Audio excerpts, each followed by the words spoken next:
Christian Audio presents Steve McQueen, The Salvation of an American Icon, by Greg Laurie, with Marshall Terrill, narrated by John Pruden.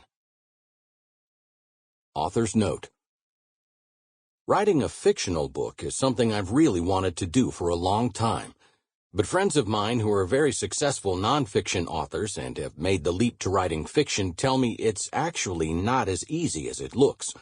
Rocket science for the rank amateur. Stick to nonfiction, Greg, they say. You're a preacher with the story. Write about what you know. Well, what I know best is my own strange, crazy life and the power of God's Word, the Bible. But I've also come to know quite a lot about something else, and he is the main subject of this book. Terrence Stephen McQueen. Everything you're soon to hear about him here is fact, and everything I've written about my own life here is also fact. For instance, I do indeed own and cherish a 1967 Bullitt Mustang, not the actual car that Steve McQueen drove in the movie Bullitt, but what is called a tribute car, a very close reproduction. And in this book, it serves as a great vehicle, pun intended, to tell the actor's story. The only thing in the book that's not true is something I wish were true, and maybe someday will be true. I'd love to actually strike out in that Mustang on the cross-country motor trip I write about, but it didn't really happen, or hasn't happened. Not yet, anyway. Truth is, I'm the busy pastor of a church in Southern California, attended by over 15,000 people, and, at least for right now, I can't take that cross-country ride behind the wheel of this legendary car. So this part of the book, yes, is fiction, a literary device to help connect the dots between Steve McQueen's lifelong search for spiritual enlightenment and, ultimately, his eternal salvation. But by joining me on this make-believe road trip, you're about to learn things about Steve McQueen that have never before been made public.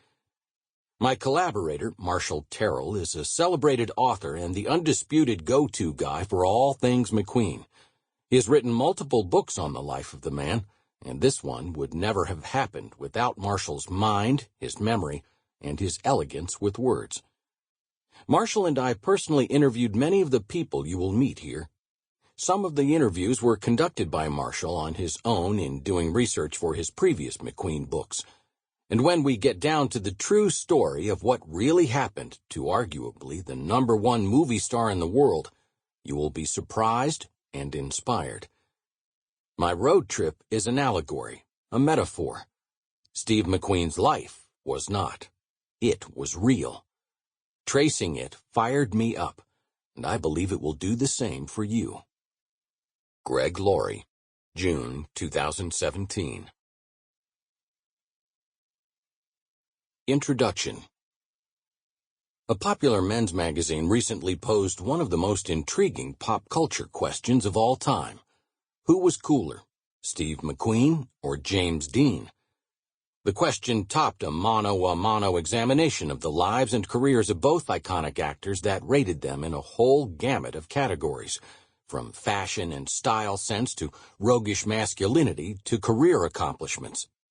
Dean was rightly celebrated as a pin-up boy for teenage disillusionment and the archetype of disobedience for his portrayal in Rebel Without a Cause. He was the silver screen's first post-World War II maverick heartthrob. His squinty good looks, tousled hair, cuffed blue jeans, and white t-shirt never went out of style, and his tragic death at age 24 eternally cemented his youthful image and appeal in the public mind. Interestingly, both Dean and McQueen were contemporaries, born a year apart, and were actors at the same time. But while McQueen struggled in his early career, Dean shot to success. In fact, McQueen even did mechanical work on James Dean's motorcycle, but Dean had no clue who McQueen was.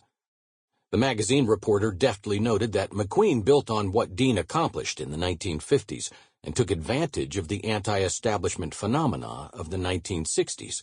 He made rebellion a favorite pastime, both on and off the screen.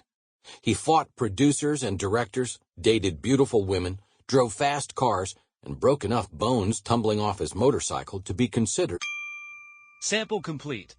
Ready to continue?